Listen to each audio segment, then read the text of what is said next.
morning. I've made my bi-weekly trip to the feed store. Fudge, this is orange cream. And then this one is called, oh, this is chocolate pecan. Yeah, I can't wait to try these. So they're a little pricey, but they're very rich and they last a long time. Oh, I forgot to say it's Saturday, October 30th, and I am leaving the parking lot at the feed store. I forgot to get Cokes at the grocery store. So I'm gonna run by a little grocery store here in Morrilton and get Cokes. So we'll see how that works out. I thought y'all might find this interesting. You see this flat top mountain in front of me, and then this ridge line here off to the north. That ridge line's where I live, and this is another ridge line here. These are actually not mountains at all. These are synclines, and these are what are left over from the ancient ocean seafloor that wore away as the Arkansas River Channel developed. These types of mountains or these types of ridges are throughout Arkansas here. They flank the river valley. Basically, during prehistoric times, Arkansas was basically the shallow Gulf, what is now the Gulf of Mexico, but we were essentially covered by this shallow, warm, prehistoric ocean. And as that retreated, it left the sediment floor, and that wore away gradually. So that's why all these mountains are very flat, or all these ridges are very flat on top, and also why we have so many fossils in this part of the state, because we had that shallow ocean water, and we had lots of marine and plant life fossils. So, yep, these are synclines. So, there you go. Well, it's time to fix some fence. This is down where the old house place was, and I had planned on replacing this fence and going around the house place eventually. If I decided to build my education center down here, or if I decided to build myself something to live in and renovate the house that I'm in. That's a ways off. I got to get the property paid off first. And I'm, you know, within the next 5 or 6 years, the property will be paid off. And that'll be wonderful. But right now, I got to fix this fence. This is an old fence. The fence posts where the gate hangs are actually quite secure. But this fence line that's running here by the road is, there's a hole in it. Or, well, it's not a hole. It's where the post has rotted. And then this tree had a branch fall down on it. And so it's damaged it. So what I've got to do is put in a couple of T-posts and tighten up the wire, because I've got a pretty good sized steer that's getting out. He's been out twice now. And so I've got to fix this so that he can't get out anymore, because number one, he's dangerous to the people driving by. And number two, if he gets hurt, that's profit out of my pocket. So gotta fix it.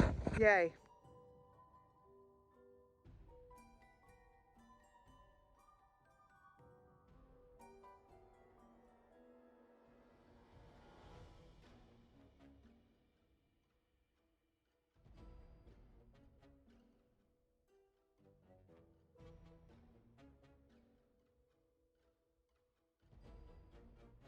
Well, I got some posts put in and tightened the wire up, so hopefully that'll slow them down anyway. I think this is where they were getting out.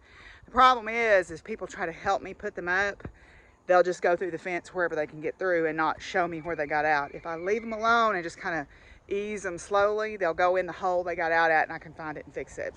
People don't understand that and they want to help, and I appreciate that, but sometimes it's easier if I just do it by myself. And it's a little frustrating for me to talk about my place, because y'all ask me how I do everything. The fact is I don't do everything well. My fence rows are so grown up, it's pitiful. And I've asked 3 people and supposedly hired 3 different people to clean them out, and then they never showed up. And then I try to do it myself. And it's one of those things where you need extra hands, you know, and I appreciate people volunteering to help, but when I'm working with chainsaws and stuff, I can't have just anybody help me. I've got to have people that are accustomed to that kind of activity, because if not, then I'm more worried. I'm paying attention to them and making sure they're not getting hurt, and then I'm going to end up getting hurt. So that's the problem I get into when I have people help, which I very much appreciate people offering to help. But the problem is if it's people that I know are not aware of the risks, you know, I spend half my time one eye on them, and that's dangerous when you're running a chainsaw. You have to have your full attention on the chainsaw. Or fixing fence, you know, people have offered to help me fix fence, and I appreciate that, but most people don't understand that fixing fence is hot, nasty, dirty work. And 90% of the time, like this was easy because it was right on the road, but 90% of the time it's down in the woods, and we have to hike down in there and carrying stuff, or we drive a four-wheeler, or my gator as far down in there as we can get, but it won't go all the way down to the fence line.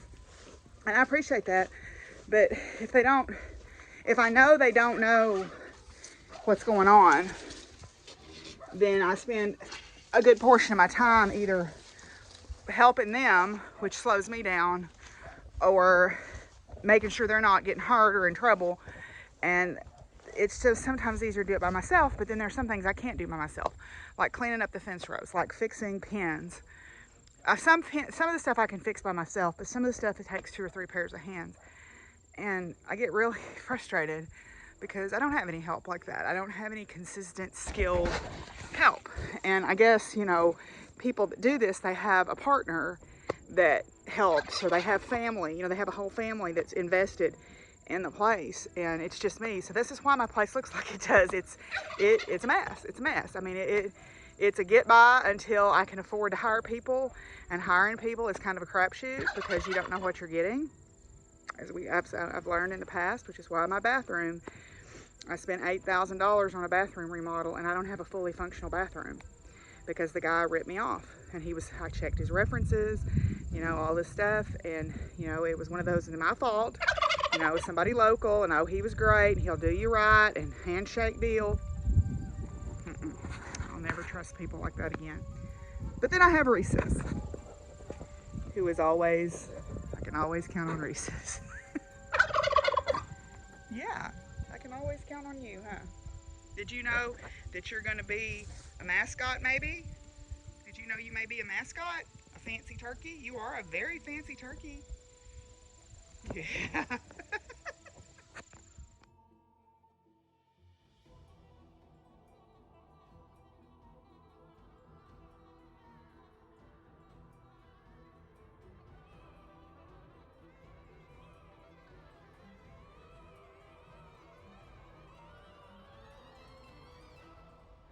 Okay, this next section comes with a trigger warning. I'm fixing to do some horse wound care, and I'm going to show you all of it. So it's not pretty. So if you've got a weak stomach, you might want to advance. I'll put a timestamp in on the breaker so you'll know where to advance to. But about the middle of August, Chips cut his leg open quite badly, probably on a piece of cable that I found that my neighbors had thrown over in the pasture. I can't prove that that's what did it, but it's consistent with his injuries. So I'm going to show you where we're at right now, and believe me, this looks 100 million times better than it did when we started. So get ready. Okay, so you can see kind of the scarring from where the cable was wrapped around his leg. The scarring up around his hock has pretty well gone away, but see how swollen his leg still is compared to this one? That's why I want to set it. Now or sweat it. So here's the wound. Okay, now this looks so much better because this is all healthy, pinkish tissue. It's not grayish. There's a little bit of grayish tissue in here, but not much. So that means it's healthy, healing tissue. This was caved in about 3 inches deep when I found him. So it's grown back, it's filling back in, and it's starting to fill in around the edges and grow skin over it again. So that's all a good sign. But what I've been doing is just spraying it with water and debriding it pretty much every single day for the last 2.5 months. Looks gross, I know, but what we're going to deal with today is the swelling above and below, because he's not wanting to put weight on this leg as much. He's walking on it a little funny. I mean, he is getting around on it, but we're going to sweat it. So this is what we're going to use. Okay, I'm going to use these 2 medications. This is for later. I'm going to use these 2 medications to sweat the swelling down. Furisone and then DMSO, which is a carrier. Mix these 2 together. Then I forgot to get saran wrap, so I'm just going to wrap the plastic bag. It just needs a plastic lining around it to hold the medication on the leg. Then I'm going to wrap it with cotton roll for insulation, and then vet wrap to hold it all in place. And I'm going to leave it on there pretty much till tomorrow if it will stay. Vetricin is what I'm going to spray on the wound itself. This is for the soft tissue injuries. This is for the wound, but I'm going to wrap the whole thing if I can and let it stay on overnight. So I washed it already when I was cleaning him up. So you need to have it clean because you don't want to send any dirt down into the tissues. Also, this stuff, I'm going to use my bare hands on it, but I'm going to go immediately wash my hands off because there is some indication that it can cause breast cancer. So I'm going to wash my hands immediately after applying this. So yeah, so that's what we're going to do. Okay, so I've slathered those two mixed medications all over the area that's swollen. Now I'm going to wrap it in the bag and put the cotton roll and vet wrap around it.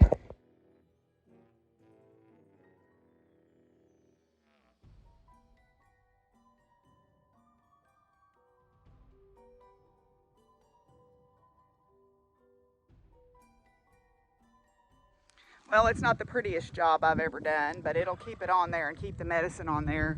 My scissors weren't very sharp, so they didn't cut that cotton roll very good.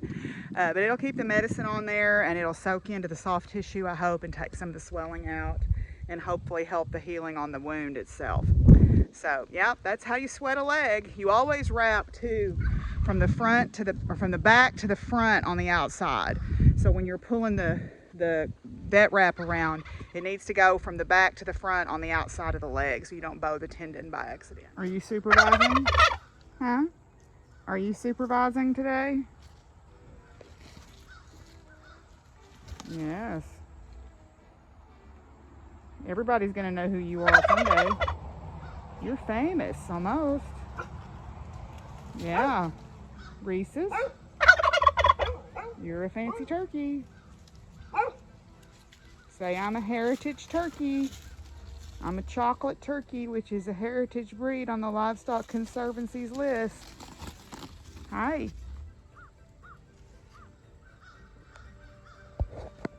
Say, I'm 2 years old. Look at my glorious beard and my snood. The snood is the part that hangs down. And the beard is the black.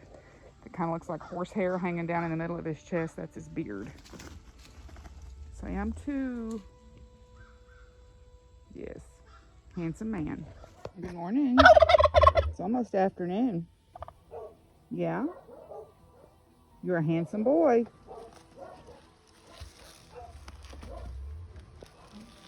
Okay, we're done with chores. Excuse me. I gotta go inside. Put up the groceries.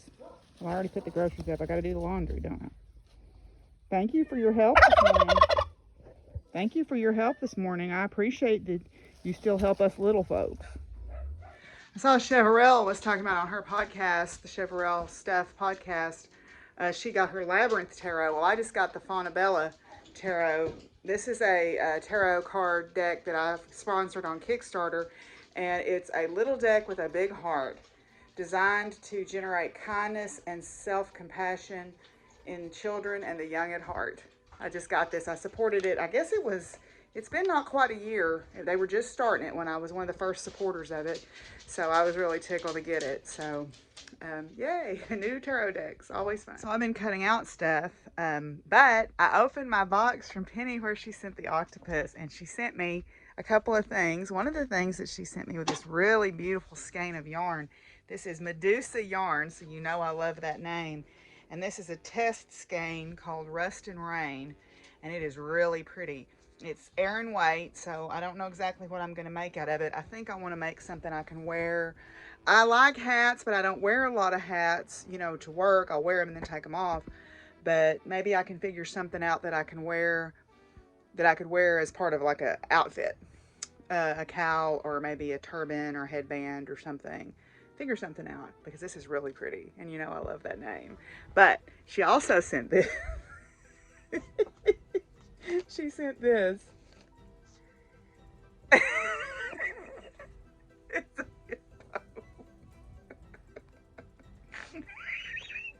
It's a hippo. It's a hippo. It's a hippo. It's a hippo. And check this out. Not only is my hippo orange and red, look at this, look at this. She has a friend that I have had for a while that I got at a thrift store. So the orange and red hippo has an orange and red dragon friend. I think one of the things that I seriously need to do is make a pet net, like for your stuffed toys, because I have a lot. They're kind of scattered all over right now, but there's a mountain of them there, and then there's more over in the corner, and then there's some down here, and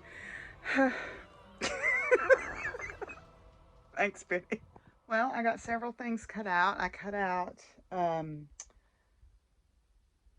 Sweetie Pie dress by Ellie and Mac, and I cut out 2 skirts and 2 pairs of leggings and 2 pairs of bike shorts. I tried to use up as much fabric as I could. I had some fabric left over of the unicorn fabric from the dress that I cut out. I love the 90s dress. This is the fabric right here. Had some of that left over, so I cut a pair of bike shorts out of that. Then I had this fabric that I had bought earlier in the year from Joann Fabrics and Crafts, and I cut the Sweetie Pie dress out of this, plus a skirt, plus a pair of bike shorts. Then I had this knit with the ribbing in it, and I cut a pair of leggings and a skirt out of that. Then I had some red. Let's see, did I have any scrap left over of that red knit?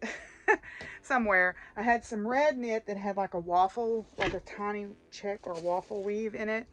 And I cut a pair of leggings and a shirt out of that. I cut the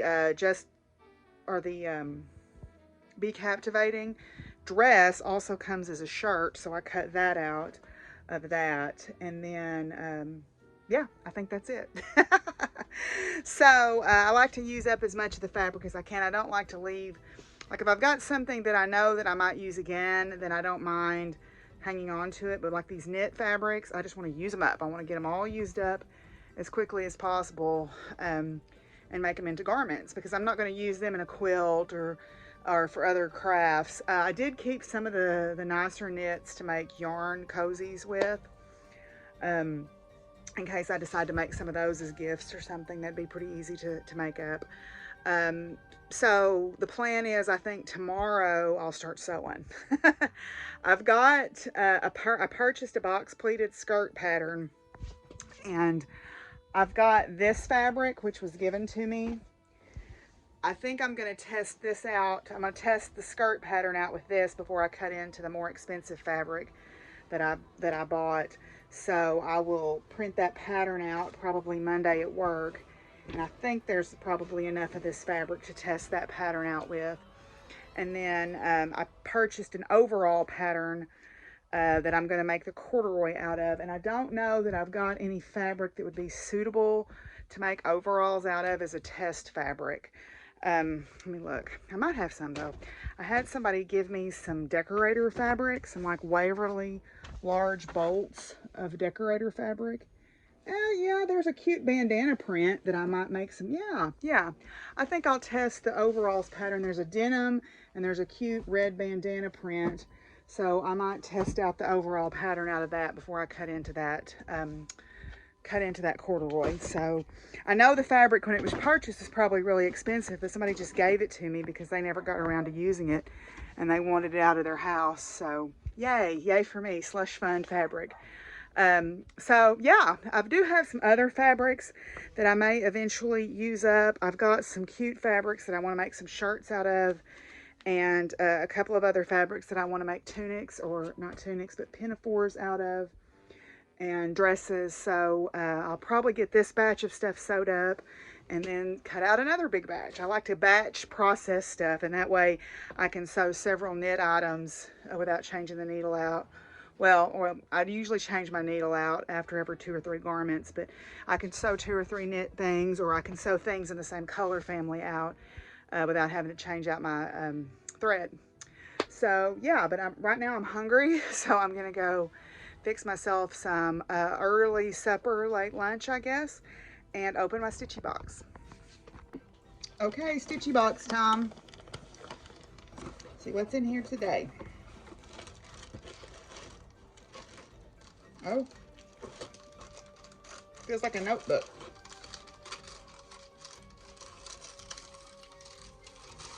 Ooh, it's a field notes notebook. I love these notebooks. These are the high-end stuff for geocachers and stuff. So this is nice. Yeah, they make the ones where you can write in the rain or whatever. Ooh, I love it. Ooh, it's got the date, the time, sunrise and sunset hours, day length hours in it. You know I love that. How cool is this? Very cool. I love it. I love these these are Geek Deluxe notebooks, and I love them. So this is very exciting. What does this say? It says, it's never too early to start planning for next Halloween. This is true. Keep all your spooky notes in this fabulous notebook from Field Notes. Awesome. This is very cool. Awesome. Okay, well, I had another cow out, so I don't know if she was out and I just didn't see her when I fixed the hole, or if I found another weak place in the fence that I'll fix tomorrow. So we'll see how that works out. I'll have to drive another post. The wire is good. She just jumped through the wire, so it never ends, does it? Hi, Simon. Anyway, I got a pizza in the oven. I'm gonna just relax this evening and watch some Hulu or some Amazon Prime. I don't know. Watch something, figure something out. Anyway, I'll catch up with y'all tomorrow for our last day of Vlogoween. Thanks y'all for hanging in with me.